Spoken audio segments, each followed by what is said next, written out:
Most weight loss programs are short-term fixes, but managing your weight needs a long-term solution. And that's what makes Noom different. Noom uses science and personalization to help you manage your weight for the long term. Their psychology-based approach helps you build better habits and behaviors that are easier to maintain. The best part? You decide how Noom fits into your life, not the other way around. Sign up for your trial today at Noom.com. That's Noom.com to sign up for your trial today. Acast powers the world's best podcasts. Here's a show that we recommend. My name is Amat Levine, and I'm here to tell you about Black History Unveiled, a new podcast where we spotlight pivotal moments, influential figures, and groundbreaking movements from Black history across the globe. For example, in this first season, you'll hear about how the Louisiana Purchase, the moment when the U.S. nearly doubled in size, is tied to the greatest slave rebellion in history. Learn more about this and other historical events every week on Black History Unveiled. Black History Unveiled is a part of the worldwide Acast family, and you can listen on your preferred podcast platform. Acast helps creators launch, grow, and monetize their podcasts everywhere. Acast.com.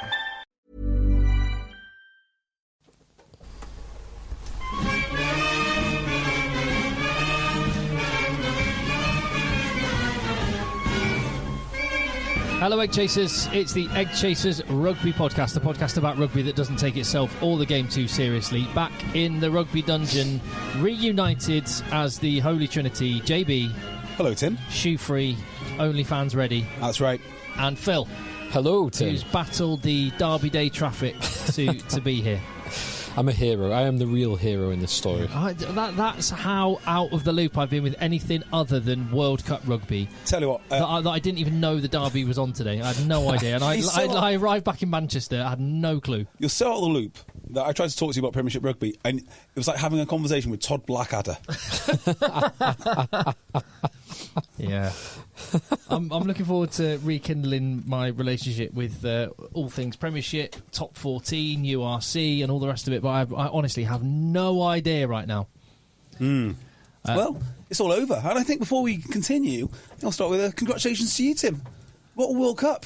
Built a YouTube channel. You've actually done what you said that you'd do. You watched all of the games, gone to the World Cup final, and assembled thousands of an army of followers and being consistent. I think it's been a very impressive stint. Well, on that, doing what I said I'd do, do you ever set goals, even if you don't know if you'll achieve them, so you stretch yourself, so you actually aim for something? Oh, all the time. It's, whether it's cutting to a certain weight or lifting a certain thing or whatever it may be. Yeah, my life is a constant failure.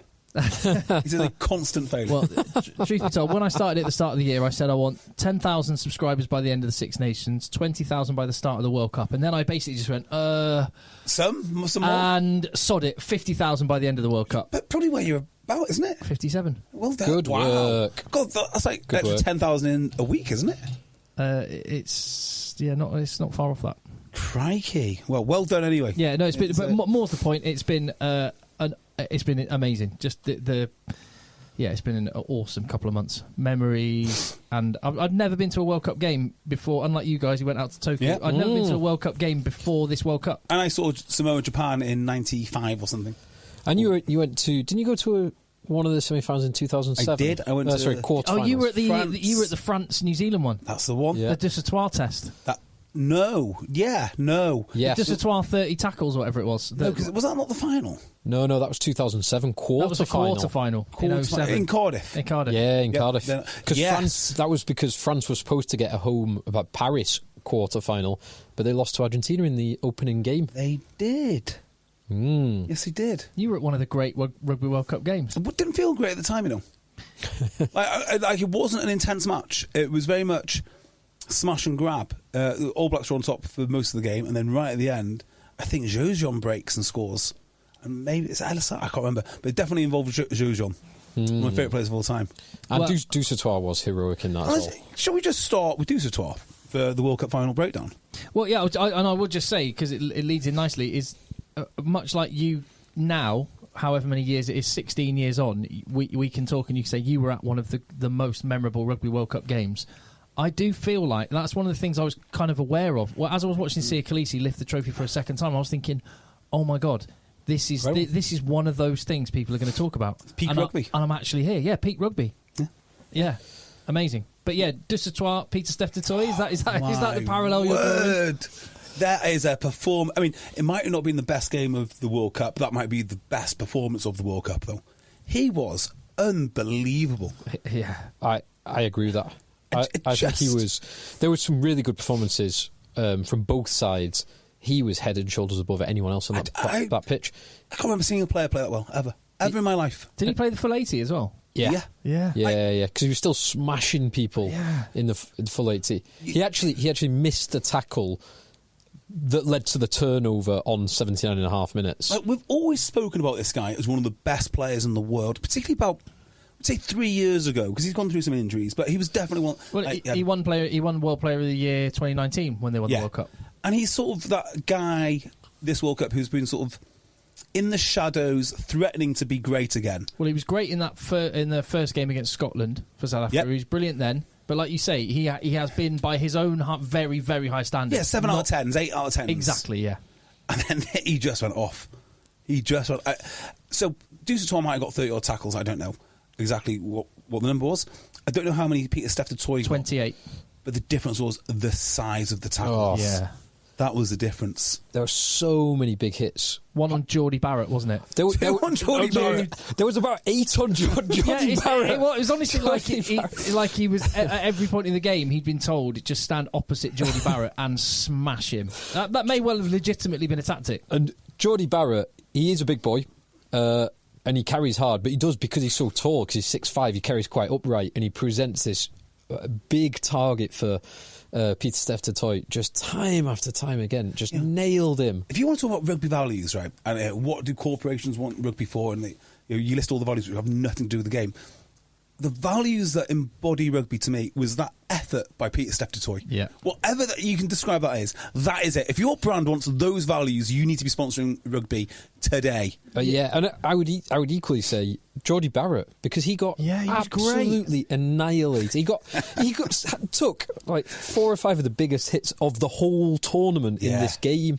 And he got smashed and kept getting back up. Geordie Barrett always looks like he has time on the ball. I kind of thought after this game, maybe people are affording him time on the ball. Not in this he had game. no time at all. He had a great game. He'll reflect on the kick and feel bad about that. But what can you do? Yeah, that you're right. There was something in the South African psyche that just was like they were not going to lose, and the attitude of Peter Steph de Toy was one thing, because it's one thing being big, quick, all the rest of it, but that was attitude, wasn't it? Kick chase and the attitude. The other thing that I think was like, I don't know any other team that would have done that, is stopping Rico Ioane score that try. That's such a good point. That is a great point. He's one of the great players. He's one of the great players of all time, probably, Rico Ioane. When it all finishes, they'll say that is a great centre. And at this point, at this moment in time, if you were to pick someone to finish, you'd probably pick him. And he couldn't get in the corner. You couldn't, because was it Kurtley Arendse? Yeah. That was some effort. And it was a hell of a play to get him there, because Beauden Barrett, it's like a miss 2. It was a Finn Russell-esque, where it was a miss 2, but put him completely into the space. So Rico Ioane hit that ball at absolute full pace, gunning for the corner, and Arendse gets across. Now, I think I've got one problem with Rico Ioane, how he... Did he have the ball in the wrong hand? He put the ball in the wrong hand. Yeah. He put the ball in his right hand going for the left corner, which meant he had no chance for a fend. But even so, it was a hell of a cover tackle from Arendse. Yeah, it's incredible that he didn't get in. Or even ball in 2 hands and dive. And like reach, slide, so you can reach, slide, dive, whatever. But I mean, but again, just to circle back, the absolute effort. I don't think any other team stops him from scoring. No. Whether it's the athletic ability, but it's the athletic ability and the attitude of South Africa. Yes, I love this South Africa team. I love it. So I love how the coaches take risks. They're not consensus thinkers. They took some risks as well. Yeah, oh my goodness! Yeah, and I don't know if. In fact, I'll fire this over to you boys. What did you think of the team selection when you saw Pollard in the squad? Pollard, I thought it was the right thing to do. Yeah, 100%.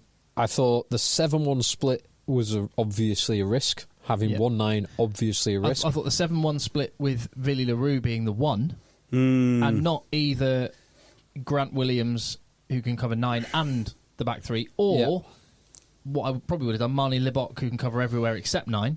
Yeah, and he could probably do a job at 9 as well. He probably could. So it was bold, but I mean, when you actually, it's easy to just go, oh yeah, South Africa have got the best players, they've got great depth. Yeah, they do, but also they had a 38-year-old hooker who wasn't a hooker, who made his debut like 8 months ago. They are not afraid of making big decisions and backing themselves. 100%. And just basically, what was he saying?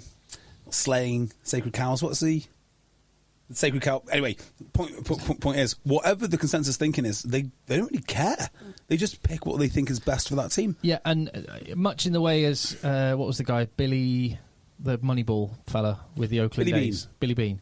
Much as the way Billy Bean sort of led the way for what everyone else will copy. You know, the next 4-year cycle, and South Africa, I'm sure that they'll be on to the next thing, but Steve Borthwick will have probably hired someone to look into battle stats. Andy Farrell will be battle stats, just interventions though. Yeah, but whatever it is, but they'll be looking. They will look at South Africa and go, "What have they just done?" Because some of their selections don't make sense. The hooker position doesn't make sense. It does, doesn't it? Because how many amateur armchair pundits and coaches like us say silly things like, "Just get a back row to cover hooker. It's not difficult." And South Africa, actually, it's not difficult, is it? And he made 20-odd tackles. Yeah, he was very good. Really, really good. You know, how many coaches will say, you know, the consensus thinking is, we don't pick players that are past it or too old, or we're building for the next cycle. You know, would Dion Ferré even be in the squad for Wales? Or no, it's certainly not England. No, certainly not England. Definitely not England. No, definitely not England. But here's one thing on that selection that I find. This is what I find so impressive about South Africa, and part of the reason why I think they're world champions is, if you remember a few years ago with that the Italian Fox defence that the laws had to be changed for because England couldn't work it out as the game was happening. They couldn't work out what to do with it. Dion Ferré came on after a minute and a half, and straight away, without even having to make calls and stuff, the whole team suddenly they were keeping the kicks in field. When they had line-outs, they were taking them quickly. They were getting the line-out set really early so they could just throw it before New Zealand was set. It's the easiest thing in the world. It's so simple, but that's just rugby intelligence and intellect. And I don't know whether they go through all of that or whether these are just really smart rugby players that they just intuitively know to do that. I suspect it's more of the former, as in Razzie was saying, right, if this happens, we do that. I think it is. And Jack as well, not to do him down. About amateur line-outs, because this is obviously directly applicable to South Africa. Yeah, of course it is. But it depends how you coach line-out. So, for instance, in Talk H, we have a big emphasis on getting to the line-out quickly. So we never start a line-out static. That means that we never start lined up. You always have to run into a line-out. And as soon as the line-out is finished, you have to run 10 metres and then come back.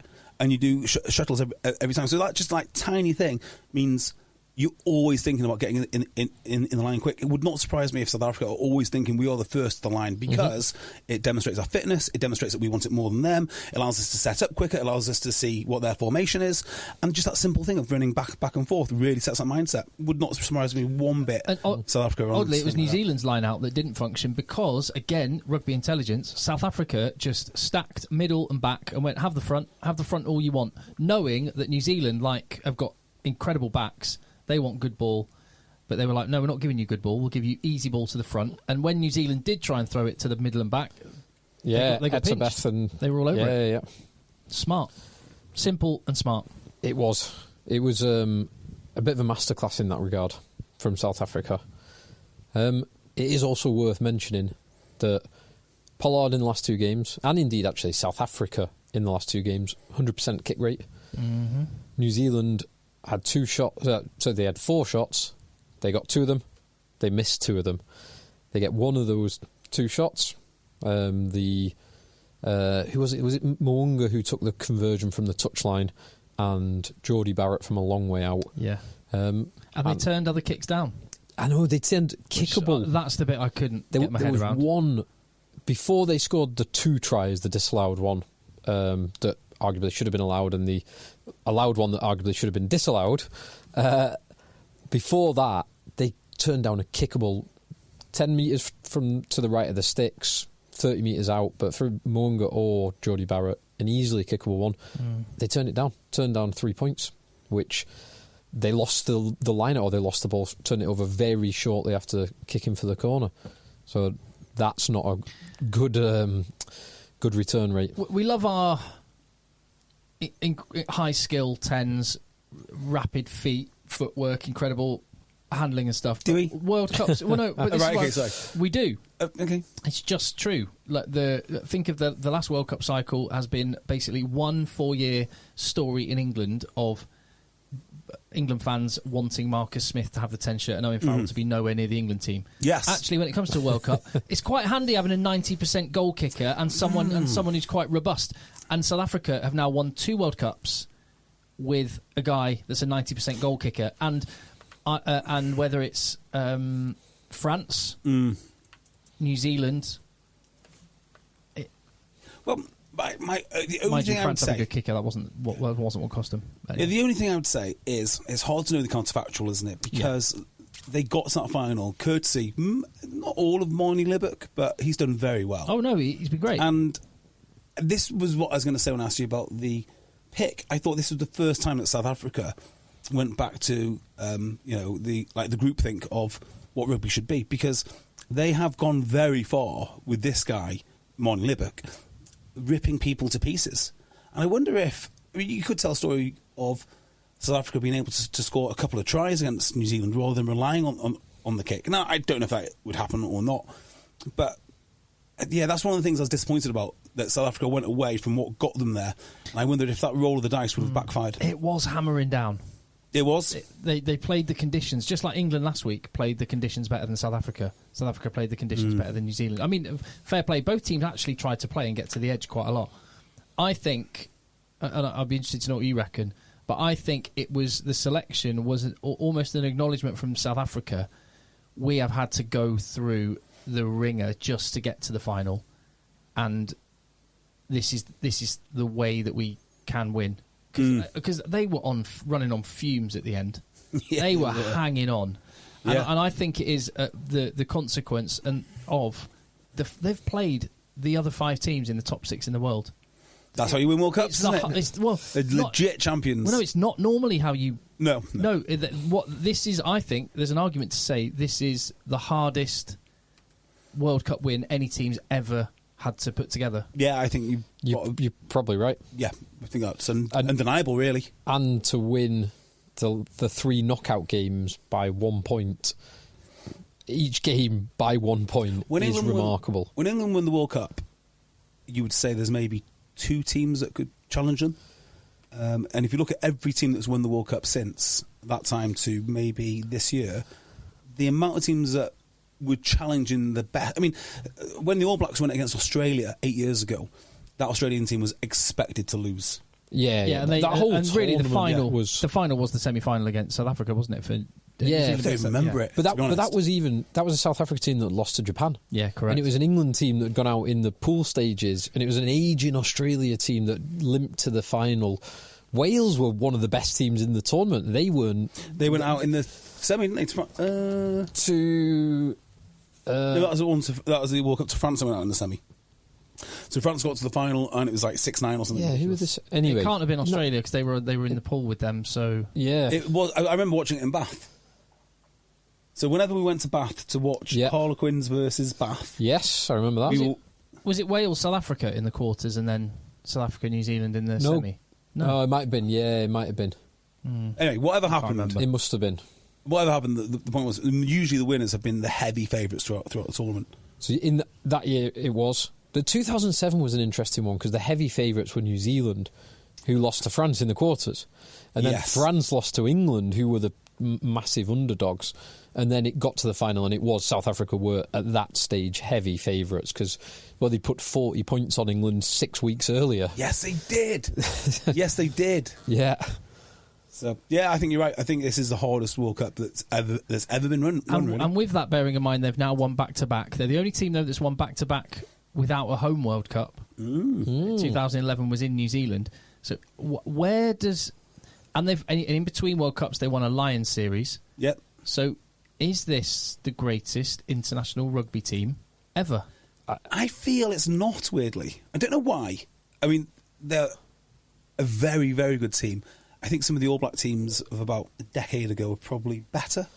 But I don't know why. Because the reason I say that is because although South Africa have got the accolades and the trophies, I just feel that All Blacks team was absolutely dominant. I don't like saying that, but they were absolutely dominant. There again, maybe South Africa are not absolutely dominant because everyone else is so good. So maybe they are the best. So I think there's two things at play. I think there is exactly the point that you just mentioned there, where because the overall standard is definitely better than it was 8 years ago. I think unquestionably there are more teams operating at a higher level than there were 8 years ago. So I think that's one part of it, and that plays into this South Africa team's favour. That is a card in their deck. The other thing is, I think that other teams have had more talent than this South Africa team.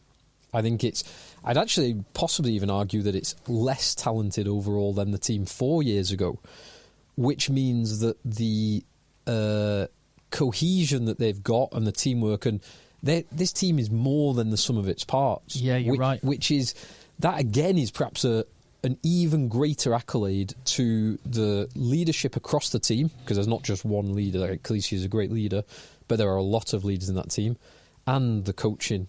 Coaching's been superb. Yeah, Coaching's been maybe the coaching is the best that we've seen. I do think they are bringing more out of that team. That team are overperforming. Well, it's the ideas, and maybe you do need, as we called him the other day, a dickhead like Razzie who doesn't care what anyone thinks in order to get these results. Yeah, disagreeable traits. Yeah. Maybe this is exactly what you need, because I'm not sure anyone else is doing that. Because they're afraid of being laughed out at time. Maybe you need the guy who doesn't care about dancing on Twitter and looking like an absolute prat, because he clearly doesn't care what people think. So what does it matter if he picks a 8-0 bench or something? Yeah, 7-1, or only has two hookers in the squad and one of them gets injured and you don't replace him with a hooker. Yeah, it's fascinating. Back to are they on fumes? I think one of the reasons for that is the makeup of their bench. Because for me, when you replace a guy like, it was Etzebeth last week. I think this week Etzebeth went off slightly later and Mostert went off early. But when you have a bench like theirs, you are effectively incentivising people to play hard. You're saying you've got a 40-minute game, so you better act like you've got a 40-minute game. I think they're on fumes because the exertion that they put on the team is just so great. I don't think anyone plays like that, actually. You think about the Ireland game, the opening 40 minutes of that, I've never, ever seen intensity like it. It is interesting. I couldn't not watch some of the hits Eben Etzebeth was putting in that first half and not think, oh my God, he's playing like a guy that only knows he's playing 40 minutes. 50 minutes. Yeah. Devastating when they don't take you off, though. Yeah. Well, hang on, wait. Well, it wasn't quite as prescriptive as maybe the last couple. Like Sia Khaleesi stayed on for a bit longer. Well, there was the sin bin that was part of that. Yeah. In fact, can we just cover off those big moments? So we got the try disallowed, the try allowed. Now I was thinking about this today. I haven't watched rugby except for the odd game where I've VPN'd the odd ITV game when I've been able to. But generally speaking, other than maybe one or two occasions, I haven't had any commentary on any rugby in the last 2 months for the whole World Cup, and it's a totally different experience. So I generally prefer with no commentary. So I often watch without commentary anyway, except if Nick Mullins is commentating. Yes, Nick Mullins was commentating, so I had to have it on. Yeah, I'll have to make sure I get it. But I don't know whether it's only available in stadiums. But there is an app where you can get the ref link. So if you wanted to do that at home, have the ref link but no comms, the wonderful Nick Mullins aside, then I love Miles Harrison as well. Anyway, doesn't matter. Actually, the comms have been good. The in-game comms have been good. The studio stuff has been woeful at times. So two things I want to mention, actually, right? We'll talk about the cards. Yeah. Let's talk about this for a second, right? Johnny Wilkinson, Bruno Driscoll, get your act together. Absolute disgrace. It is the World Cup final of an institution that made you all your money, gave you your reputation, gave you everything in life, and you've not worn a suit and tie to the final. I think that is a disgrace. And let me just say, how do you think Nick Mullins was dressed? Suit and tie. He had a tie on, and he was not on screen. Yeah. I mean, at least have a tie. So this is why Tom Foley was in a suit. Yeah, fair play to him. I noticed that. That's a real, because when you wear that suit and tie, right? What you're saying is you respect the institution, and when you decide to dress up all trendy, what you're saying is my comfort and individuality and my image is more important than the thing that made me. You're doing it out of respect for the thing that you are in such privileged position for a sport that got you in the position to start with. You wear a suit and tie. That is the end of it. It's like the Premiership final. All the BT sport lot all wear a tie. And that is just a bit of respect. You want to talk about rugby values and respect? Wear a tie. George Gregan looked great. Sean Fitzpatrick looked great. Brian Habana had a tie on, I think. It's not difficult, boys. Wear a tie. Wear a tie. So that I agree with that. Yeah, that's my little rant. You don't have to do it through the group stages. You might not even have to do it for the semis. But when it's the final, different kettle of fish altogether. I wouldn't. I'd be disappointed if there was no pocket square. Yeah, quite. So that's my little rant on that. Now, cards. So I think finally we've got a classic example of the laws failing us as a sport. So if we're to believe the people that put these in place, which of course we don't because, they're bureaucrats, they're not really sports people, but this Orwellian idea, we must change behaviour.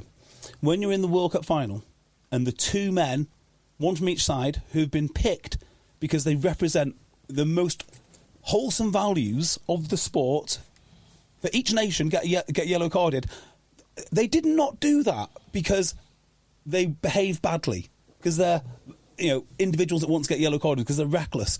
These are the two most responsible, iconic players on either side, and they're both getting carded. One of them has a red card. They would definitely cards according to the laws of the game. No problem. The laws need to be changed, because if those guys are getting cards, it means it's unavoidable. I don't know. I'm not sure I agree with that, because look at some of the hits that, say, Etzebeth or the 28 hits that Peter Steph Toy put in. They did something different. Like, you can do something different. You can do something different, right? But when we talk about changing behaviour, when the two captains go, and it could have been... was there a third incident?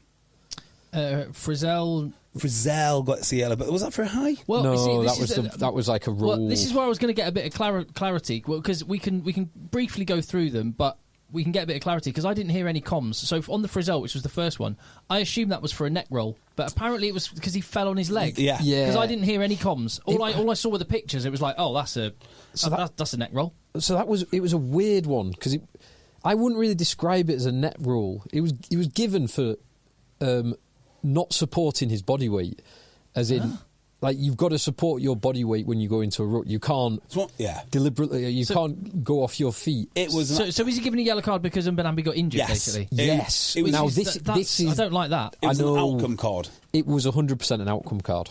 Now, that I do have a problem with that, because either he's targeted the lower leg, in which case it should be a red card. Yeah, but he fell on it. Yeah, he just lost the collision and then rolled over Mbanambi. Now, I think there was a little bit of an attempt at a croc roll, but he certainly wasn't.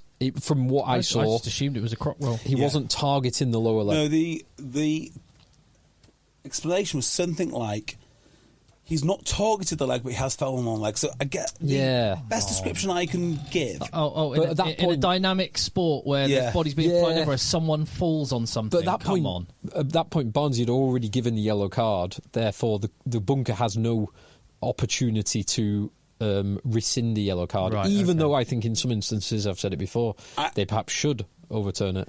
The only way I can look at this is in terms of a yellow card for a tackle. If you've not got control of your body, that's why you went high. So there's no point saying, I couldn't help it. Well, then you can't help it, you don't have control.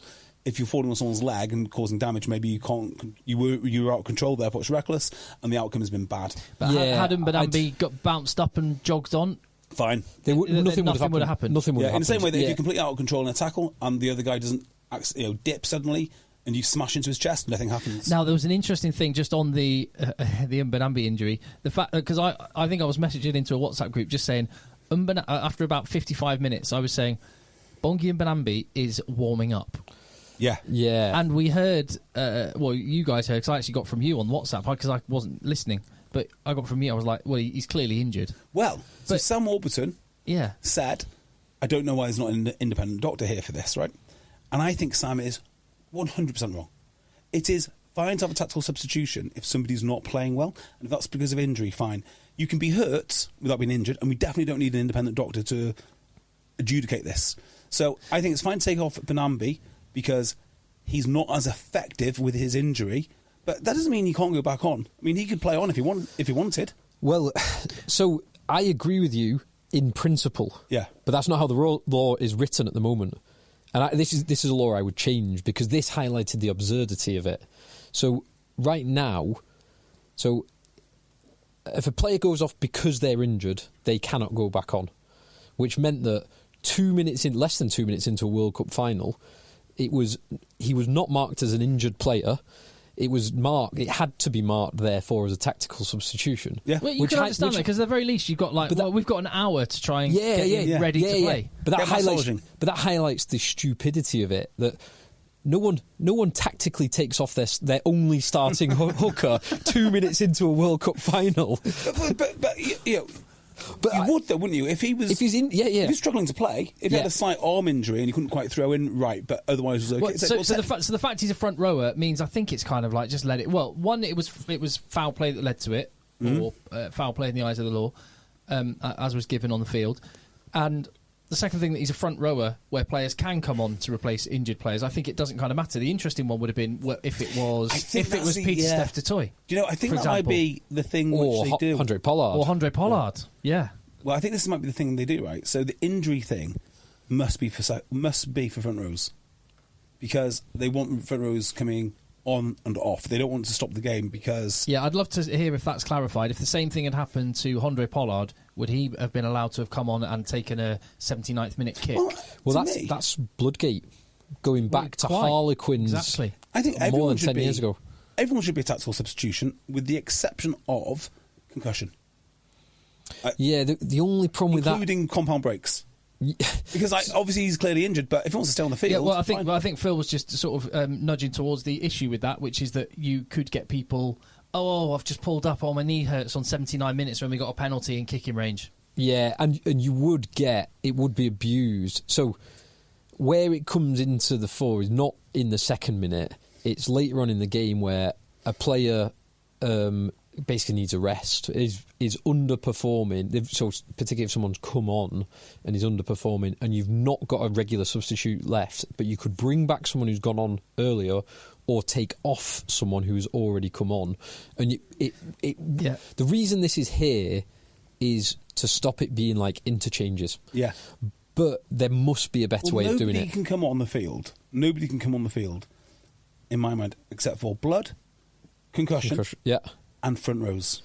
Yes. So with Pollard, that's how it should be. You'd have to fail a concussion. Well, yeah. Well, so this is what I'm saying. That's why. Has anyone tried cutting players? So that's why the blood capsules. So this is what we're saying. Bloodgate. Are we therefore saying that the Mbanambi situation is unique because he was a front rower, and that wouldn't have been the case? The same thing wouldn't have been mapped onto another player. No, I think the difference for Mbanambi is not that part of the equation, but the other part of coming back on. So all Dion Free needs to say is, I've hurt my neck, and no one in their right mind is going to risk a player's neck in order to make Dion Free play on. And he can say that, and he doesn't need any clarification or any tests. By the way, Mbanambi he looked like he was moving quite well. So I was thinking, this could be a controversial thing, but actually South Africa didn't bring him back on. I'm really glad they didn't. Which player on their debut had 5 minutes at the start and 5 minutes at the end? Started and finished. Was it like what sort of scale of game? International. Can On you debut, tell which team? England. On debut. Started 5 minutes and finished the last 5 minutes. Is it a front rower? No, it's not. Future England captain. George Martin? No, sorry. He's already been in England. He's already been in England captain. But he was okay. He's now retired. Okay. Okay. Phil Vickery? Nope. Martin Corrie. I'm just going through them all. Martin Johnson? Nope. Jason Robinson? Nope. Johnny Wilkinson? Nope. Name all the captains over the last 10 years. Chris Robshaw? Nope. Faz? No. Big Courts? No. Amazing what Genge? No. Amazing what second rows have captained the team though. Any more? Are the second rows for England that have captained the country? What are the second rows? You said Johnson. You said Corrie. Marrow has captained England once, has he? Not him. No? I don't think he. hasn't. I don't think he has. I don't think it's captain material either. Oh, that's another thing we need to talk about.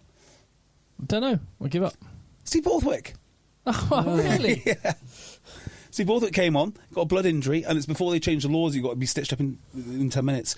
And brought him off the whole thing basically, and brought him back on for last 5. So he's having surgery for best part of an hour. I've got no idea. Maybe his replacement came on was great. I can't remember why they kept him off, but they did.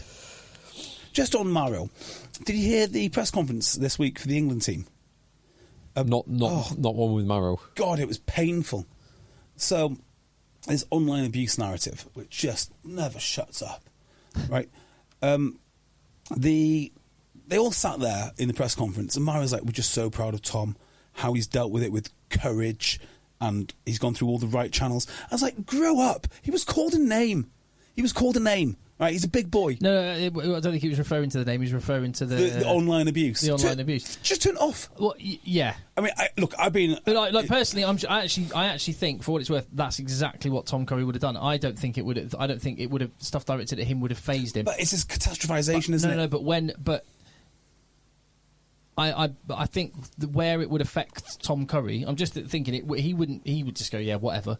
I honestly think he wouldn't care. He's an impressive bloke.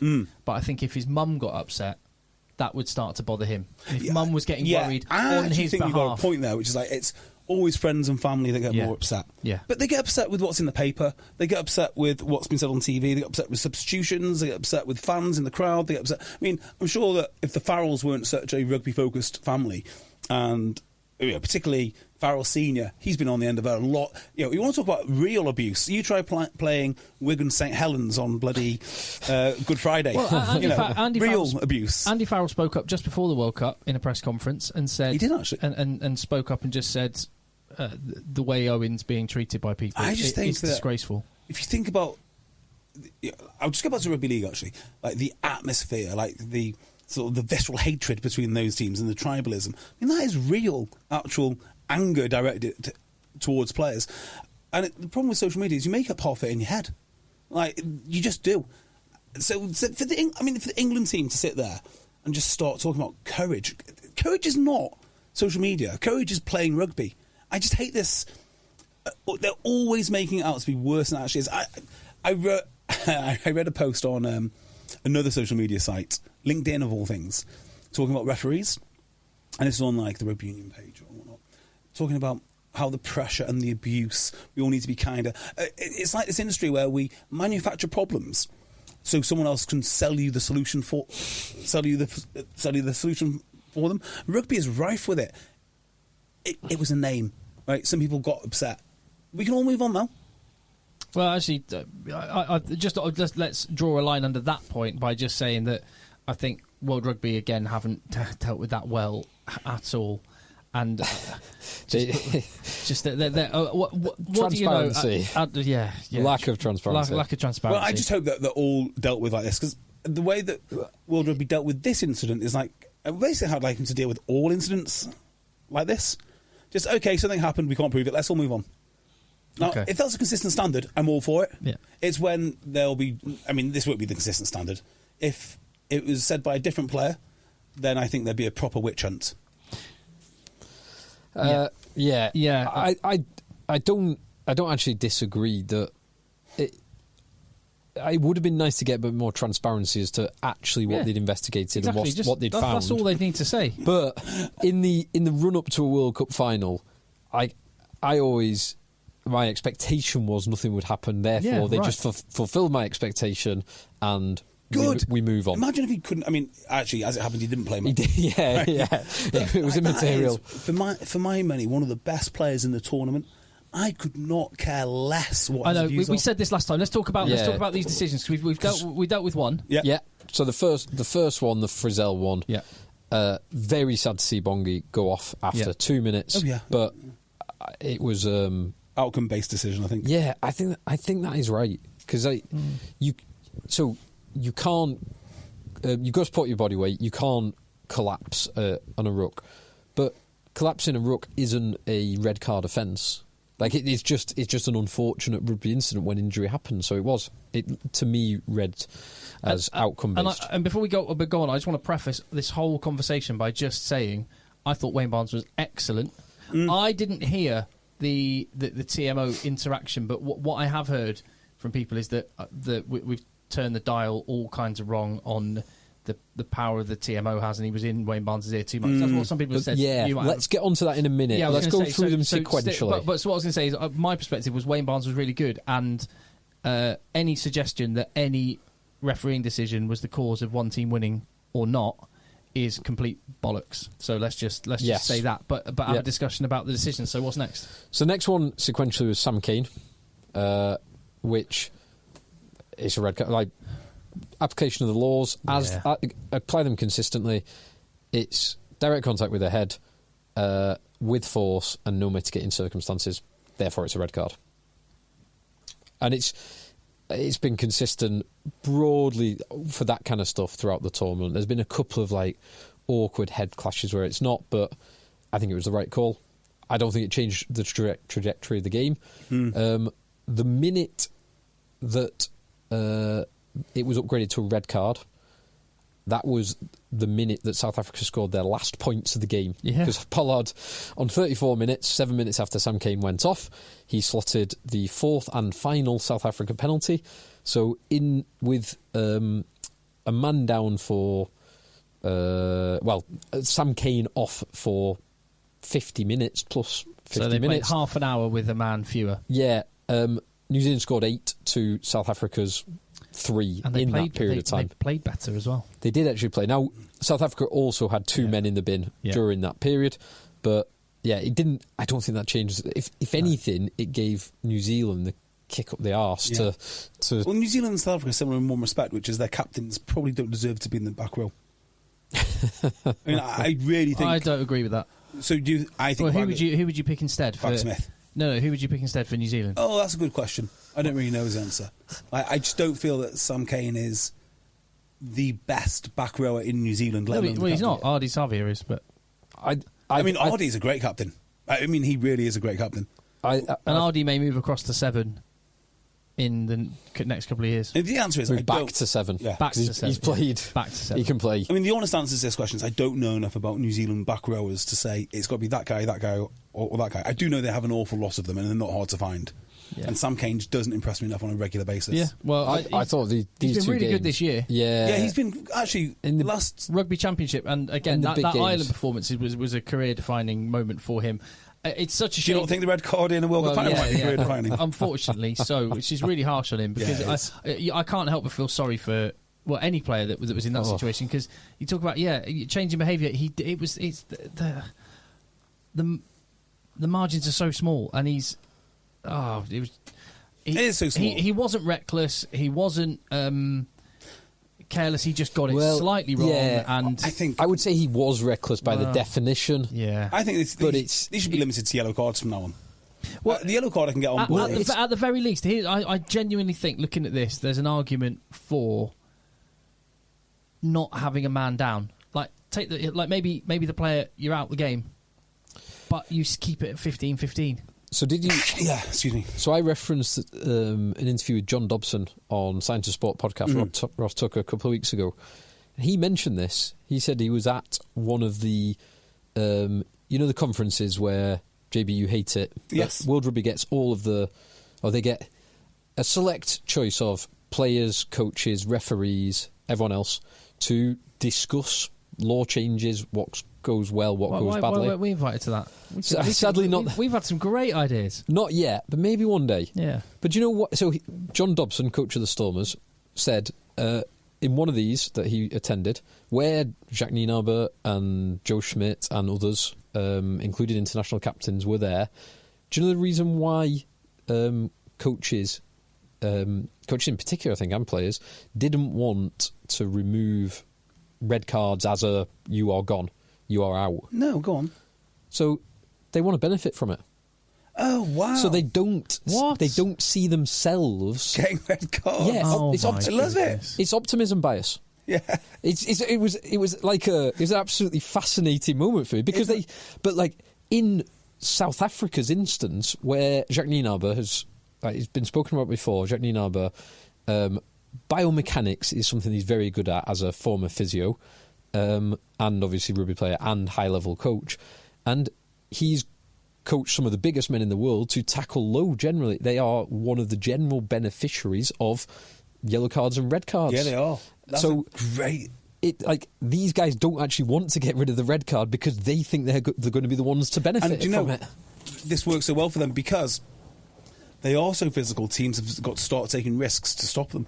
That's when you get careless. That's when you sometimes switch off from your systems and whatnot, or your technique goes. It's absolutely right, isn't it? Yeah. Absolutely right. It's not great for everyone else, but it is right. Well, everyone's got a model, though. Like, if you're looking... I bet you could pick, probably between Etzebeth and Pieter-Steph de Toy, you could probably pick 40 examples to just show your players. To get the drill, this is how you... Right, the Etzebeth hit on Richie Mo'unga. Oh, wow. Richie Mo'unga's about 9 or 10 inches shorter than Etzebeth. Etzebeth absolutely nails him, like, round the midriff, through fantastic technique. Like, it can be done. It's the rest of the world have to catch up with South Africa. I mean, just because you're not getting a concussion doesn't mean Etzebeth's not shortening your life by a few years. Oh, no. I'm not making that argument. I'm saying these guys are playing within the laws. Yeah. I know you're not. But, it's one of those things, oh, look, South Africa don't hit high. You'll be safe. I would hate to be Geordie Barrett to his body today. So we're feeling sorry for Sam Cane. We would perhaps even look at alternatives to losing, going a man down, but fine. It was the right decision. It's consistent with the way the laws are written and applied. So next then we go to Khaleesi, who, by the way, should have put the game to bed. When he made that. Ryan Reynolds here from Mint Mobile. With the price of just about everything going up during inflation, we thought we'd bring our prices down. So to help us, we brought in a reverse auctioneer, which is apparently a thing. Mint Mobile Unlimited Premium Wireless. How to get 30, 30, bit to get 30, bit to get 20, 20, 20, bit to get 20, 20, bit to get 15, 15, 15, 15, just $15 a month? Sold! Give it a try at mintmobile.com/switch. New activation and upfront payment for 3-month plan required. Taxes and fees extra. Additional restrictions apply. See mintmobile.com for full terms. Most weight loss programs are short-term fixes, but managing your weight needs a long-term solution. And that's what makes Noom different. Noom uses science and personalization to help you manage your weight for the long term. Their psychology-based approach helps you build better habits and behaviors that are easier to maintain. The best part? You decide how Noom fits into your life, not the other way around. Sign up for your trial today at Noom.com. That's NOOM.com to sign up for your trial today. When there was that break, start of the second half. 4 or 5 minutes into the second half. Ooh. He really should have put that. He's got a man either side of him. Anyway. Geordie Barrett defended that really well, to be fair. Made him think. Yeah. But anyway. But there was a few... there was one late on down the left wing with... I think it was Pieter-Steph de Toy breaking down the left wing. The scramble defence of New Zealand was... excellent. There was another one where down that same touchline in the second half, Cody Taylor made a break. Yeah. And New Zealand, from where I was sat, the numbers New Zealand had, I don't know if you've got it on the TV, South Africa were spent had New Zealand just wanged it left. Really? They had so many numbers. I don't think we got that viewpoint. And they didn't. They crushed it up. Anyway. Khaleesi, I think it's probably the right call. Yeah, I think it's... So this is one of those ones where I wasn't listening to commentary, didn't see all the slow motion replays and stuff, but it looked to me like he made contact with the ball. Yeah, but then there was secondary, like Owen Farrell did on Andre Esterhuizen all those years ago. Oh yeah, identical. Not even a penalty. Well, shouldn't have even been a penalty. Exactly. If that's your threshold, the difference was that Khaleesi's head then made contact with, was it Ardie Surveyor's head? But the mitigation was that was as a consequence of the contact with the ball. Yes. Second order effect. Which is kind of fair. Yeah, I thought we got it wrong. Now, the more interesting one is the knock on. Yeah, well, we got both tries, and we've still got the final yellow card. So let's go for the first. What was the final yellow card? Do you remember that? It was Colby. Oh, right, yeah. Deliberate knockdown. Very similar to, again, not trying to just bring Owen Farrell up again, but very similar to Owen Farrell at the end of Fiji. You have to talk about the Colby one, because the Colby one seems like... That was... At the end of Farrell, at the end of Fiji game, Farrell did something similar, and it was a penalty, not a yellow card. It's not all about Farrell.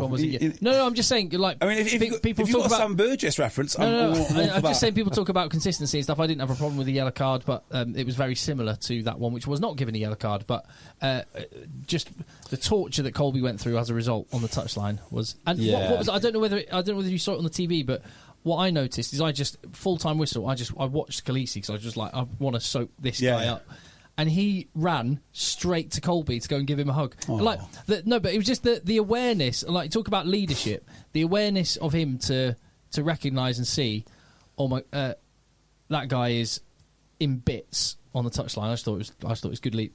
It was nice. I liked it. Yeah, he is one of the best off-field leaders I think I've seen in rugby. I'm not sure he's the best on-field leader. Well, on-field, like, if you were criticising Owen Farrell, taking it back to Owen Farrell last week for the way he spoke to a ref, like, Khaleesi is diametrically opposed, the opposite end of the spectrum. I don't mean like the way he talks to refs. He's the perfect guy for that. Yeah. He's got such gravitas now, such respect. He just means his merit as a rugby player. And just as a rugby player. Like, would you say he had one of the great games? I thought he put some amazing hits in. Did you? Yeah. Which one stands out for you? He got a couple on Talea. He got one early doors on Mo'unga, where he bolts out of the line. He's a lone man bolting out of the line, and he goes low on Mo'unga.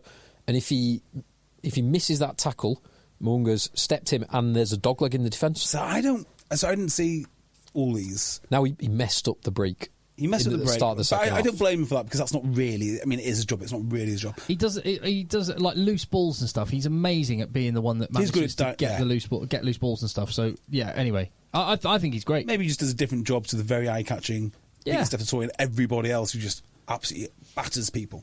I think that you've just described that South African team. That if you don't see much of a player, it's because their role is to do unseen things. Yeah, maybe when you got the other 7 barbarians destroying people, you do need someone a bit calmer to chat to the ref. I don't know. I mean, for me, I know I've mentioned his name over and over, but Nambi, to me, is the captain for that side. They've got leaders everywhere. They do. But that is also undeniably true. Vermaelen and Etzebeth are... heroic leaders. PSDT. Yeah. And...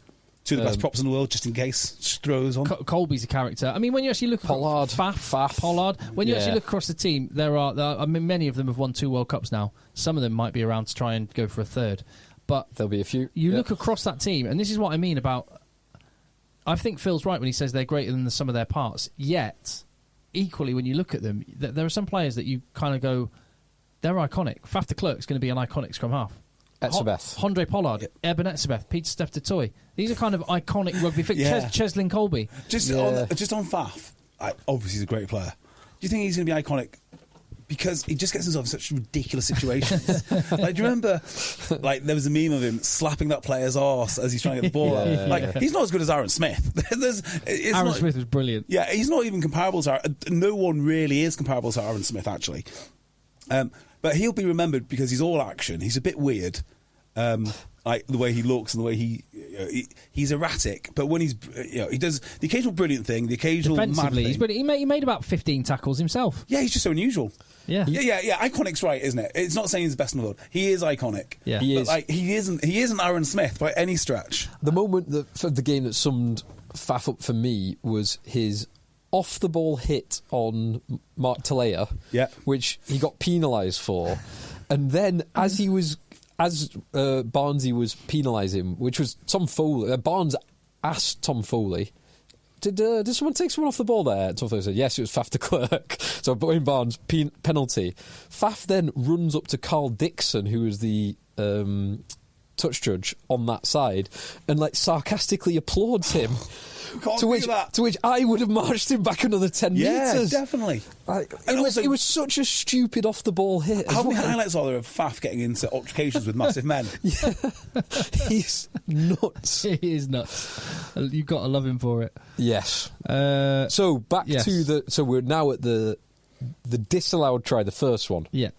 So I'm interested in this because I didn't hear all the commentary, and this went back some phases. And so talk to me. So it was clearly a knock on at the back of it. It was a line out, but it was called to play on. Barnsley saw it. Barnsley saw it and said, "Not a knock on, not a knock on. Play on." So I've now watched this twice. Like I've watched the game twice, and I've watched this twice and counted the phases. There are four rooks. New Zealand then scoring the corner. Great pace by Richie Mo'unga. Yeah. Lovely inside ball with Talera on the outside and Aaron Smith on the inside. Great finish. It's Deolandi he goes around and beats for pace. Yeah. And then gives just the hint to Willemse to go for Talea to give him the time to pass the ball back. A lovely finish. But Tom Foley then pipes up as the kick's being taken, saying, "Barnsley, we need to look at this." Which is like Mo'unga was set up to take the kick, so it wasn't immediate, but it was before the kick is taken. But the key here is you can only go back, I think it's 3 phases, unless there is foul play. Yeah, and this was not foul play. It was now it's. So is that a stupid law? Is that another example? No, I think it's a good law. No, because it's otherwise you could go back 15 phases and it's like immaterial to the try. Yeah. Like if it's missed in real time, and in this, it wasn't missed in real time. It was referenced. It was. Yeah, he said Barnes, play on. He's gone backwards. He referenced it several times. Barney said not a knock on, not a knock on, play on, because the South Africans were calling for it. So it's overreach by the TMO. As in, it is explicitly outside the... And it's at the point the TMO brings it up, it's really hard for Wayne Barnes then to go, I saw it, and I may have got it wrong, but I saw it, and that's not within the law. But that's the honest thing to do. Well, I don't know. Once the TMO's raised it, that's how it has to stand. And a Barnes, he can't then say, "Oh, were there 3 phases or 4 phases?" Because the TMO should know his jurisdiction. You should definitely ask that. Yeah, but hold on. He's got so many things. Imagine if that happened and they went, "Yes, it was definitely a knock-on, and I missed it, but it's 1 phase too many, so we have to give the try." No, but that would have made rugby look ridiculous. And you can't also imagine if the referee every time the TMO pipes up says, "Can you just tell me how many phases that? I want you to play it back and count the phases." Am I the only one that feels really comfortable with that solution? I think that's a great solution. It just slows everything down. You're a rugby fan. Can you imagine? I used to be, yeah. Yeah. Just imagine you're one of the millions of people who doesn't really watch rugby but said, "I'll tune in for the World Cup final," and that is what you saw. I would go, "What?" Or the ref every time the TMO is called. Excuse me. Can you count the phases, please? Tom Foley shouldn't have called it. Yeah, and there needs to be clarification. Look, if it's gone 3 phases, you can't do it. Now, the other question is, should he just be calling that anyway? And I think he should be, actually. So, if he's going to be involved, if the TMO is going to be involved, help spotting things, he should call that knock on immediately. And if he doesn't, neither of them have the right to go back more than three phases. But I don't want the TMO to be calling knock-ons when the ref sees it. Foley said something else to Wayne Barnes, and Wayne Barnes ignored him later on in the game.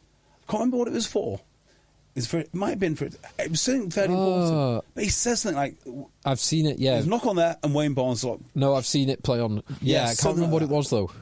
Yeah, so he has done that in the past. But then I thought, just on that, I thought Barnsley handled... when he gets pointed to that, to say it's a knock-on... Barnsley has to deal with it. It's interesting. But then Wayne Barnes says... yes, but he identifies that Etzebeth tackles... Was it Scott Barrett? Whoever played him in the air. Or Retallick played him in the air. Which is nonsense. Well, it was a way, wasn't it, to get himself off the hook? Now, it's a funny one because... Well, that's quick thinking, that. Yeah. I thought Barnsley handled it very well. Now, if there wasn't a knock-on, so that contact in the air by Etzebeth on, let's say, Retallick, that happens... pretty much every single line out because Retallick was millimetres from the ground and it's barely, but it was by the letter of the law. It was a penalty against South Africa. So again, we cannot fill the gaps in here, and Wayne Barnes will probably never admit it until maybe he's after he's retired. But what happened there then is Wayne Barnes managed to calculate all of this in his head. Oh dear, Tom Foley, what have you done? This is all going on in Wayne Barnes' head. What have you done? I saw that at the time. But now you've brought it up. I have to reference it. Oh, it's more than 3 phases. Oh, shit. Yeah, exactly. How do I tip the scales? I can give them a pen and maybe 3 points to... I mean, that's smart from Wayne Barnes. That's exactly what he did. Yeah, now, it is. And I don't think it's an accident either, because if you talk to a referee about the game, so, no secret, we are friends... sorry. JP Doyle is a friend of the pod. Mm-hmm. If you listen to him talk about rugby and the games... he just knows... These guys are so good at what they do. They know every law inside out. And, yeah, they get the occasional decision wrong, but you try doing this. That wasn't an accident. He would have known that it's gone over 3 phases. Does he want to have the argument with the TMO? Probably not. And so, yeah, I think he tipped the scales using a technicality, because that's never a penalty in normal life. But equally, like, you're never watching that in slow motion in real life. Yeah. So... technically, it was a penalty. That's his, but yeah, I thought Barnesy did very. He's a man of the law. He's like a barrister. He is very much like a was barrister. just using those skills to the max. Well, it also proves the point to me that having justice seen to be done, but no one too unhappy. It also proves to me if you want a good World Cup final, you can't have England playing in it. Yeah, I tend to agree, because the best referees are English. They are, hands down. Tom Foley. Slight overreach, but it was like he has seen something that Barnesy clearly got wrong. And you got to imagine what's in his head. He's got like, I've seen this. Yeah. It's a World Cup final, and a try has resulted from it. And he is really thinking, I do not want a 62-minute Razzie Erasmus video calling out all of my failings. Did you listen to our podcast last week after you left him? Yeah. We went into detail on this. It does make a difference. It definitely makes a difference. It definitely makes How's Razzie got his camera phone out? You missed a knock on, Barnesy. Right, and then we've got the try that was given. You see, my gut feeling when I saw this, and when I saw the replay on the big screen, so I only saw the one replay on the big screen, was the ball travelled flat or backwards and then bounced forward, which is not a knock on. Yes, and I think that is right. I think this was a try.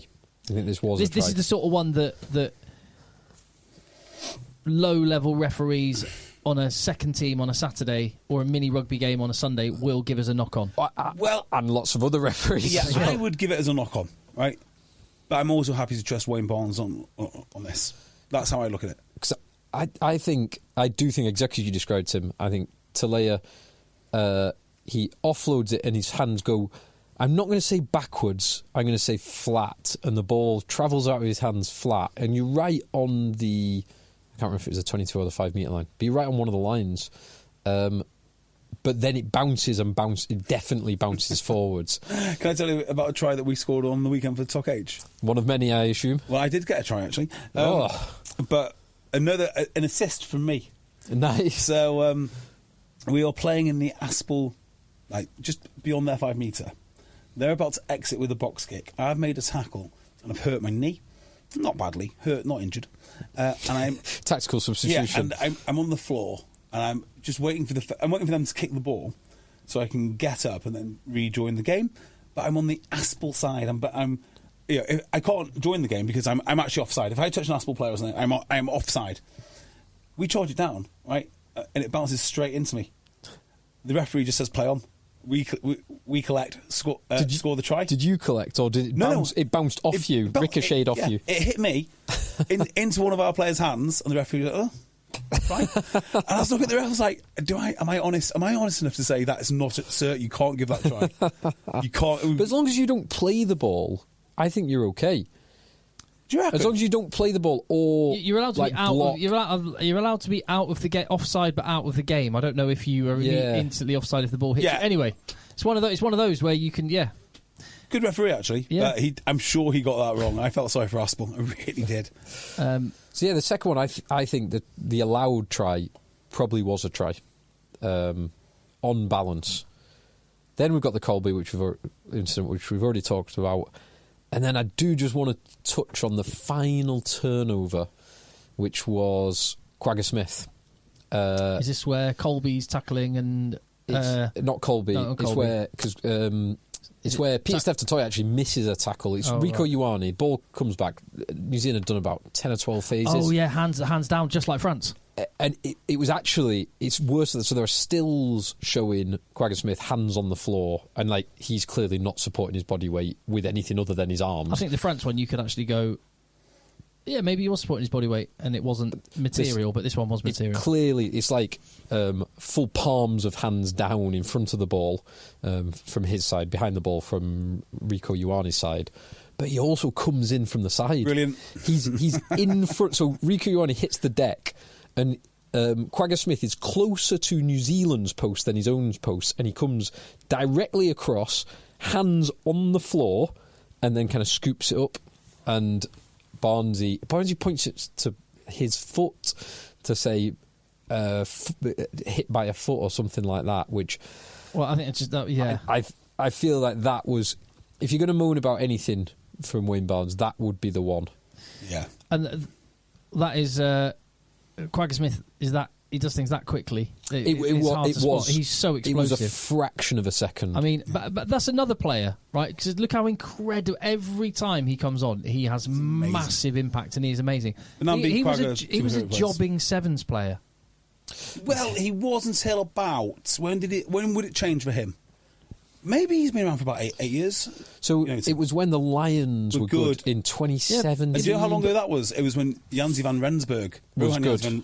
Rensburg was good, and that was years Ackerman. ago. I want to say 2017. It was when Faf got demoted to second choice, and Herschel Jancis. Now, do you remember? Oh yeah, do you remember this boy? Is it Crombrink? The winger. Yeah, whatever happened to him? He was ace. Winger. Yeah. Crombrink, and who was who replaced Faf? It was. It'll come back to me in a second. Yeah, another small blonde. Oh wait, no, because he came to Sale as well. No, he didn't. You're thinking of that was Curtly Ambrose. No, that's the cricket player. Ambrose. Curtly Ambrose. Ambrose. Papier. Ambrose Papier. But not him, because he played at the Stormers. Oh yeah. The guy was. It'll come back to me in a second. So yeah, Ruan Combrink. He was the Punisher. He was a unit. Yeah, he's not actually. I mean, he's 100 kg and 6 foot. He's still called the Punisher. Utility back. Where's he now? No club. So he's played for the last few years. Went to Stade Francais for a couple of years.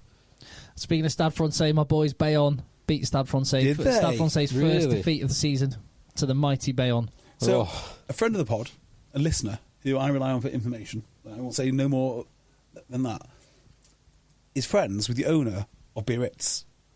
And you picked the wrong team, Tim, because if you'd just picked the team a few miles down the road... I'm still up for grabs. Yeah. No, what we could be in. We could be there. But the Biarritz v Bayonne derby is meant to be spicy. Oh, I bet it is. Ross Cronje, that's the one. Was the scrum half. Yep. And Elton Jancis was fly half. Yeah. Who was it? They had... I love that we go down niche little rabbit holes like this. I love it. But yeah, it's our World Cup. It was a great World Cup final review, and we're trying to fill in the gaps of all the team of the 2017 Lions side. Final. The Super Rugby finalists who never actually won it. Yeah, they lost 25-17 to the Crusaders. They lost twice in a row, did they not? Yeah, I think they might have done. Speaking of niche, you've just mentioned French rugby, Tim. Yeah. Niche players from club teams and going French rugby. Did you see who was starting fly half for Toulouse today? Tonight, they kick off in 10 minutes' time. This is a good one. Toulouse. Is it a indigenous British player? Yes, it is. Okay, so who would that be? It's going to be someone like... I tell you who it might be. It'll be someone like the guy Sebba, Wasps and Saracens guy. Billy Searle. Oh, that's a good one. Billy Searle. Is it Billy Searle? Billy Searle is starting for Toulouse this week. Yeah, you were going to say Ali Crossdale. Yeah, Ali Crossdale. Somewhere else. Where is he playing? He might be in France, actually. He is in France. Ali Crossdale. Billy Searle. Billy Searle is starting for Toulouse. Imagine the odds you would get on that when he was... is Billy Searle the one who played at Worcester? Yes. And Wasps. He played Wasps. Christ almighty. Ali Crossdale's at Perpignan. Yeah, that's the one. Yeah, there's going to be a lot of guys which are going to be popping up in France, I think. Where's Will Hayden Wood? Rugby World Cup final. Did he go to Exeter? Or am I just making that up? Maybe. Rugby World Cup final. Sorry. No, it's fine. I love it. I actually genuinely love it. So I think that's wrapped up the all the big decisions and the big moments. Exeter, he is. Bottom line is the best team won. Well, no, South Africa deserved to win. Yes, because New Zealand, if they were the better performing team on the night, didn't take the chances. They didn't choose to kick at goal. World Cup final. How many World Cup finals do you have to have? Where one thing I couldn't believe is the good positions New Zealand engineered themselves, and with all the kicking ability they've got in their backline, they never sat someone in the pocket. No. By the way, South Africa sat too many people in the pocket. Well, four attempts at drop goals. But I was looking at that, and I love the drop goal as a tactic because just the threat of it makes the defence just change completely, and that opens up space elsewhere. I love it. A second, because kicking does make the defence change substantially, doesn't it? Because you have to drop players back. What does the drop? Drop goal, you're charging it. Speed, you're charging it, so there might be little holes for a dink kick or something like that. Yeah, so it's a threat, I guess, between. Setting up for a drop goal and then chipping it would be a little thing. Exactly, yeah. Or if you've got someone, because you're going to have, say, 3 or 4 players, all defenders, all pincering in on a single focal point. So there has to be space elsewhere. If you can go kind of out the back to a winger or a fullback putting pace on the ball. Yeah, this is the next great innovation, the dummy drop goal. Yeah. Well, is that what Danny Kerr did on Friday night? He did some kind of drop goal. I don't know what that was. Actually, that's a good point. Do you want to talk... okay, so 2 more things I want to talk about the World Cup. I think... Do you want to talk about England or not? Not really. Or maybe a little bit. 5 minutes at the end. We can touch on it. Yeah, maybe just talk about the forward pass. But not to pick a World 15 from the World Cup, but maybe if you're going to pick a World 15, rather than go position by position, just give me your candidates right away. Off the top of your head, who would make the team? Peter Steph. Yep. I think you have to have Ardy Sveer. He's just been huge. Ardy has been great. Bundy Aki. Yeah. And I might look at. There haven't been standout centres aside from Bundy Aki and Geordie Barrett, so I might try and engineer them both in a. Yeah, they could do that. Yeah, in the back line together. Geordie played 13. They've both been brilliant. Yeah, going into the top. Owen Farrell 10, obviously. Obviously, well, he's World Cup's top scorer. Goes without saying. And walks in. If Farrell, so South Africa had 4 pot shots at drop goals, all arguably easier than the one that Farrell slotted.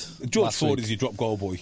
Oh, that one that Farrell got last week was in a World Cup semi-final. George Ford would have done better. I mean, George Ford is the same team. Yeah. It was a semi, wasn't it? Hang on. Yeah, it was against the same team. No, it wasn't. No, they placed. It was Farrell's was against South Africa. Farrell's was against South Africa. Yeah, that's 48 metres. So, just on Farrell, I mean, obviously the winning margin against Argentina this week was less than when George Ford played for them. Does that mean England are worse with Farrell than George Ford? Argentina was significantly better. Because Farrell let them be better.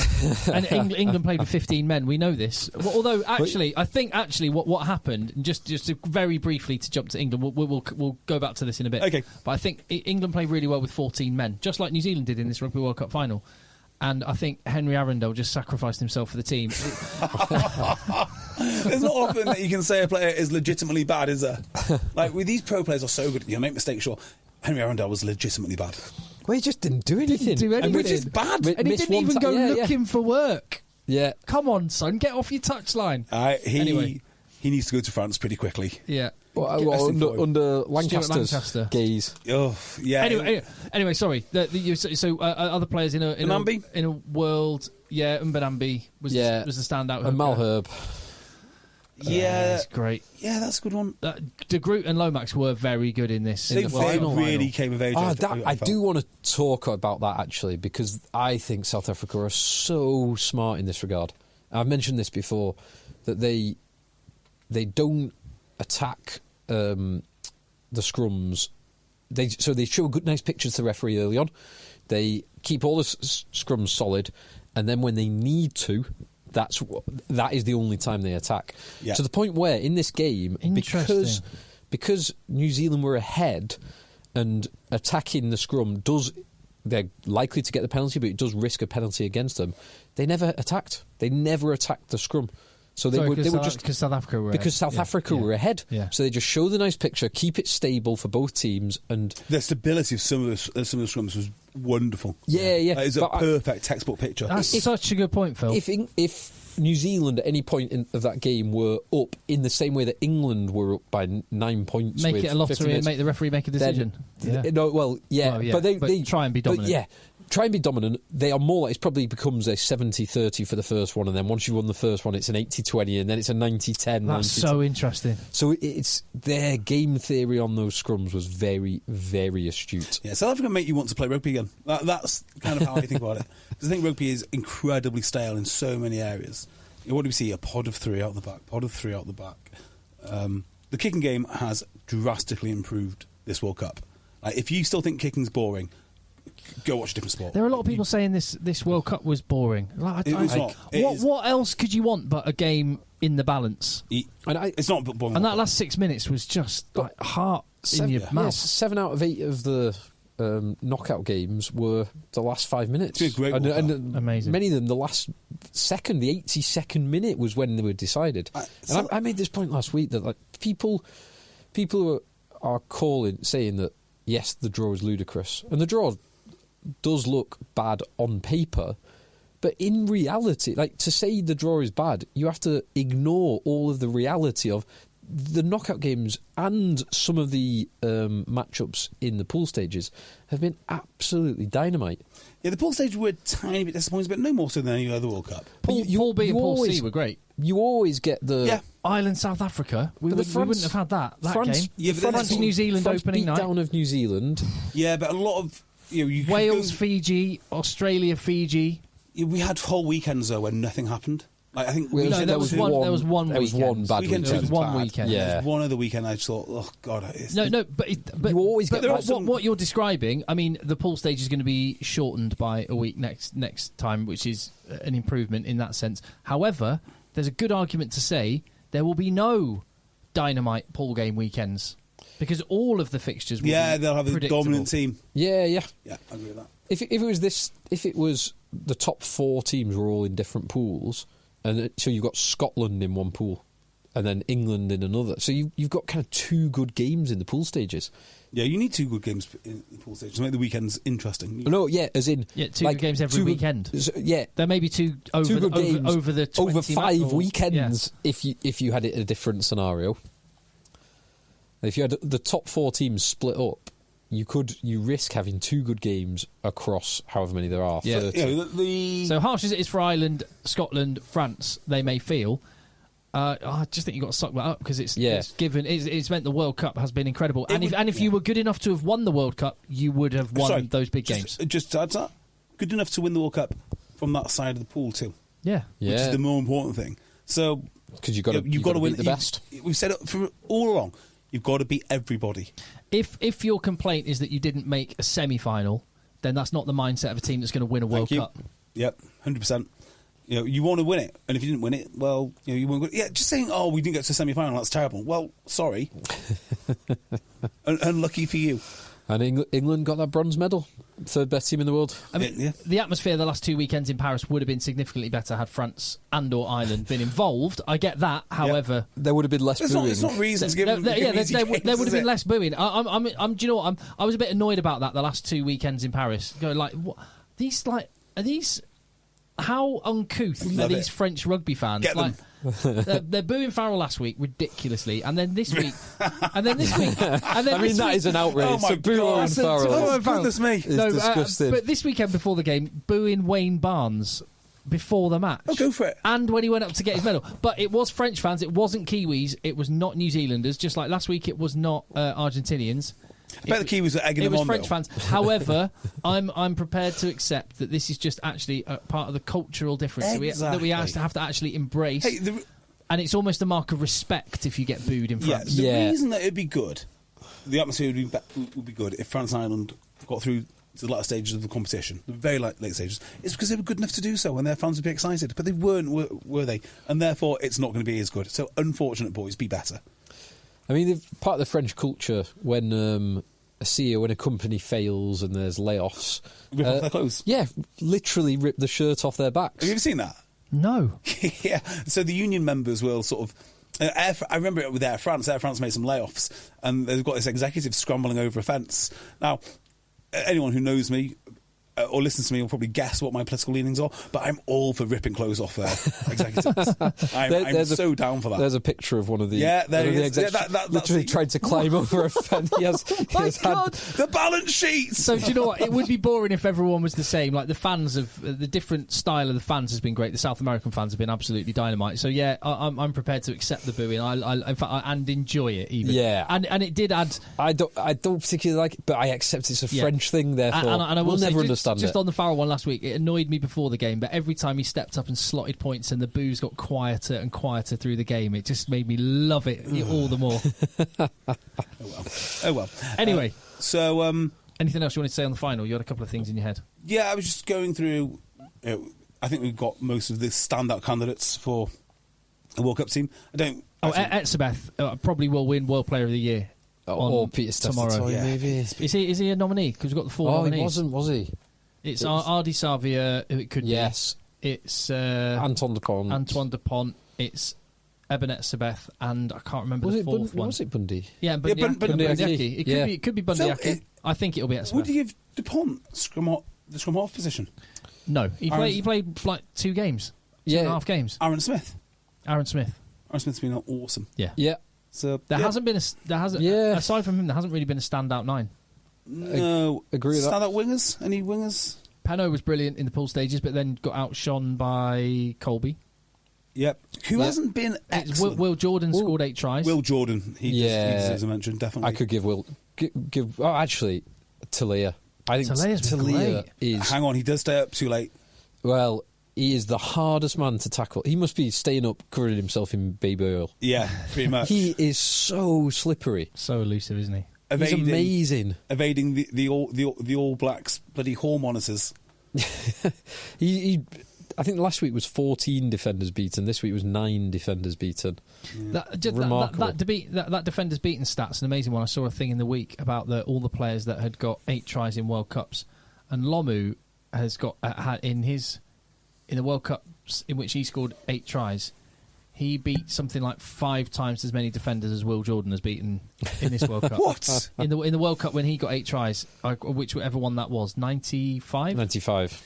I wonder... He beat something like 39 defenders in the tournament. Several of them being Englishmen strewn across the pitch. Yeah. It is fascinating, isn't it, when you watch old rugby. So when we watched the France versus New Zealand game... In 99. In my mind, the best game of all time. They were utterly... Some of it was rubbish. I could have coached that team. I could legitimately have coached that team and done a better job. We watched one of the... Was it 91 final, I want to say? And England's strike move tactic inside the opposition 22 was a bomb. Yeah. Bomb on the try line. But weirdly, that seems to be coming back in fashion. Occasionally, it does. It does. So let's just say congratulations to South Africa. Yeah. And we haven't even said any of it. If you're still listening right now, contact eggchasers@gmail.com is where you can find us, by the way, with any emails, and we'll have to get stuck into some of those. We get some brilliant emails, don't we? And if you want to email about financial services, Beardmore & Co. Independent Financial Advisors. There you go. There was an enormous number of emails during the there was. Now I'm back. Final. I will get back on my admin duties with the emails and get across those. Apologies. We do read them. We do see them. Well, I haven't been reading them because I've been really, really busy. Really busy. Yes, quickly touch on third, fourth place playoff. It's the game that shouldn't happen, isn't it? Both these teams acted like they really, really cared, and they selected teams like they did, and they played like they did. The Argentinian players were in tears at the final whistle. Yeah, and good for them, and I'm happy they wanted to play this game. The real game probably should be in Australia-Scotland. Now, I was thinking about that, and do you? So, we've always spoke about the loser bowl or whatever you want to call it. So the top 8 teams go through to the real deal, and then the next 8 teams go through to the alternative quarters. Yeah. And we would just run that traditionally when we spoke about it, we would just run it exactly as a mirror of the regular World Cup final route. I was thinking about this. Do you do it one of 2 alternative ways? Do you either strike through any Tier 1 teams, and I know World Rugby don't recognise Tier 1, but the two big Six Nations of Rugby Championship, Tier 1, strike through those, Okay. they get to go home, and then you have a legit competition to see who is the best of the Tier 2s Yep. as one alternative? Or do you say you really make it a loser bowl, and you win? If you win, you go out. If you lose, I love it. If you love it. You lose, you No. go. You have to play another week. Oh, that's amazing. I'm very much in favour of the loser bowl style for like a premiership style competition because they're all elite and they're all getting paid the same. But when you're asking doctors and dentists and students to play in the loser bowl, No, here's what you do. Every rugby player at least has the option, or maybe has to, stay in France for the entire tournament. Oh, okay. And you have an Olympic village where everyone, I mean, you'd have to invite. But isn't the you'd idea have of to the invite lots of guests. But like the Olympic village, when you talk to Olympians, Yeah. the ones that love it are the ones that have their event at the very start of the Olympics, and then They've got 2 weeks have of partying. 2 weeks Sorry, of Tim. of having to go and get I hate to having bring- to go and get penicillin shots. I hate to bring this up. Tim. I do hate to bring this up. But do you think you might not get the same effect with an all-male? Yes, which is why I just said you'd have to expand the guest list somewhat, but you somehow create an Run it environment. concurrently with beach volleyball or something. Yeah, or whatever. You create an environment where you'd be do you want to you'd be continue desperate this? to not have to play professional sport. I you don't just want to know get how you on create it. this environment, Tim. I think this is beyond the scope of the podcast. But, I don't know. I actually like just running it in exactly the same format as the actual World Cup. I could see people getting Like, to be clear, like you're acting like we're having a serious conversation. Like, Tim's put forward his idea. Now let me counter it with mine. Because I think you write some great stories, and I think look at Portugal and what they said about the World Cup. Yeah. How it's the biggest event in Portuguese rugby, bar none. And then to watch them go into the knockout stage, and if they get another win there, some of these teams will write some real history. Yeah. I do get in previous tournaments it wouldn't have been possible because the teams just weren't good enough, but now they are, and we want to see more of them. So I would definitely run it. Yes, And I definitely would. I would have that. So the finals weekend, I would have still 2 games, but I'd do away with the third place playoff and just have the Yeah, no one wants to play playoff. Scotland v Australia. Yeah, I mean that's most likely, but you don't know. You It could be never know. Japan. Could be. I mean, presumably, it wouldn't be Fiji because they were out. Samoa v yeah, of Portugal. course. Yeah, Samoa or Tonga, Yeah. or there's loads of teams that can do some damage. Italy. Yeah, Italy might have found their feet. Although The Redemption Bowl. yeah, Italy, I had high hopes for not to be either France or New Zealand, but to Do get something. hammered. To in be the within 90 more than within 90 points of Yes. New Zealand. That I would have backed them to do that pre-tournament. Well, Yeah. naivety. Exactly. Right, well, there we go. That's wrap it up. No, so just on England. So how would you assess England's okay. World Cup and the team England, not the RFU England? How would you assess the England team? I think this England team, their journey began in the semi-final. That's what I think. I don't think we saw anything like a Steve Borthwick team until then. And the future looks fairly bright under Steve Borthwick, I would say. From a pure coaching rugby systems point of view, whether he'll have the support or the players or even the political will to support him through it, I don't know, but he looks like he might be the right guy. It is funny because we've all been a fan of Steve Borthwick the whole time. Yes. Like, we've all said he's a good appointment, but he needs time. Some people, particularly after the loss to Fiji, say, or the dire performances against Wales and Ireland in the warm-ups, were calling for his head then, which is just ludicrous. I think he has definitely earned the next World Cup cycle. I'm quite excited to see how he does. Go on. Yeah, no, I'm just going to stop you because you used the word World Cup cycle. I think that the last 2 World Cups is proof that this World Cup cycle talk is bollocks. I'm not sure it is. Well, South Africa won the last one after however many months with Rassie Erasmus, and then England have shown that 5 months of good coaching and a bit of cohesion, and a bit of a solid, well-coached plan, however pragmatic and simple it is, can get you within a point of a World Cup final. Yeah, and an easy route to the final. Yeah, but to get within a point of the world champions. Yes, yeah, you can do. But, like, look at... So, my counter to that would be, look at Ireland and France.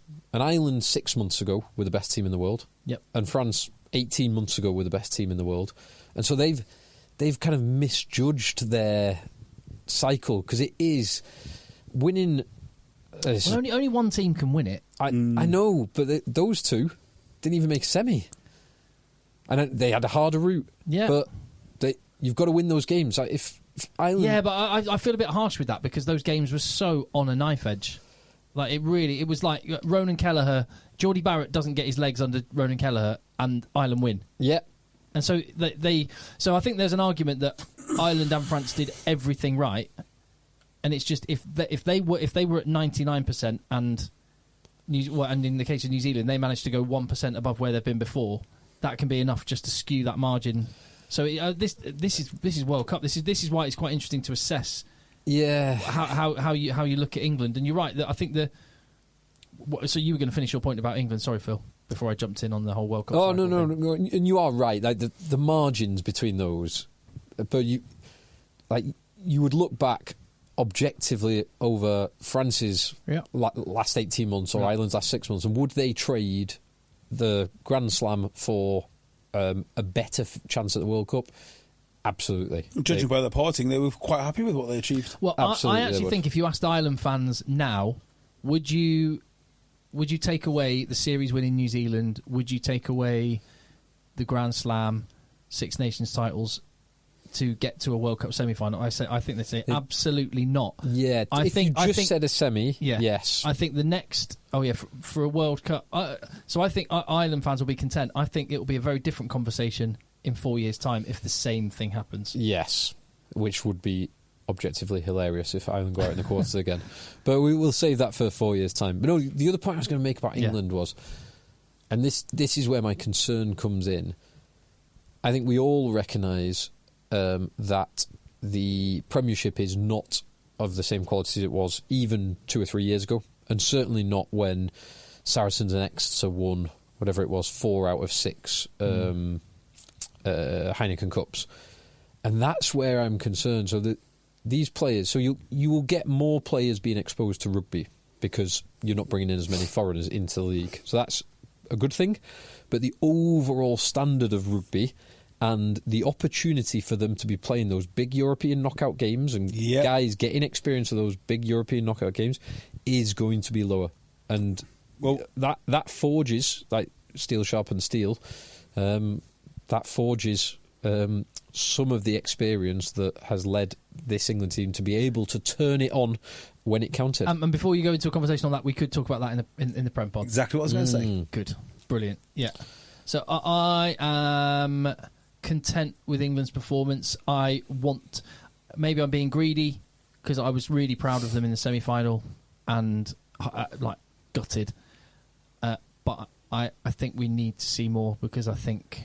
Not because that's how you win World Cups. I'm actually... Do you know, because only one team can win a World Cup and there's some incredible rugby teams around there. So I'm more philosophical in this one and more thinking it's not about winning a World Cup. I don't give a shit about England winning a World Cup. Excuse my language. I don't care about England winning a World Cup. Let's try and win the Six Nations. And also, if that has to be quite pragmatic in the very short term, fine. But we need to see a little bit of development. Right. Well, let's end this podcast, but let's end it with a question. You can answer it in the next podcast. Which union is more stupid than Bill Sweeney and his friends? Let the boys end.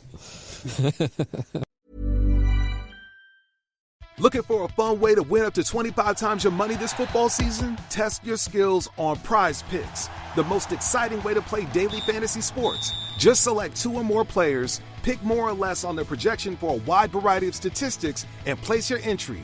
It's as easy as that. If you have the skills, you can turn $10 into $250 with just a few taps. Easy gameplay, quick withdrawals, and an enormous selection of players and stat options are what make Prize Picks the #1 daily fantasy sports app. Ready to test your skills? Join the Prize Picks community of more than 7 million football fans who have already signed up. Right now, Prize Picks will match your first deposit up to $100. Just visit prizepicks.com/get100 and use code GET100. That's code GET100 at prizepicks.com/get100 for a first deposit match up to $100. Prize Picks, daily fantasy sports made easy. Acast powers the world's best podcasts. Here's a show that we recommend. My name is Amat Levine, and I'm here to tell you about Black History Unveiled, a new podcast where we spotlight pivotal moments, influential figures, and groundbreaking movements from Black history across the globe. For example, in this first season, you'll hear about how the Louisiana Purchase, the moment when the U.S. nearly doubled in size, is tied to the greatest slave rebellion in history. Learn more about this and other historical events every week on Black History Unveiled. Black History Unveiled is a part of the worldwide Acast family, and you can listen on your preferred podcast platform. Acast helps creators launch, grow, and monetize their podcasts everywhere. Acast.com.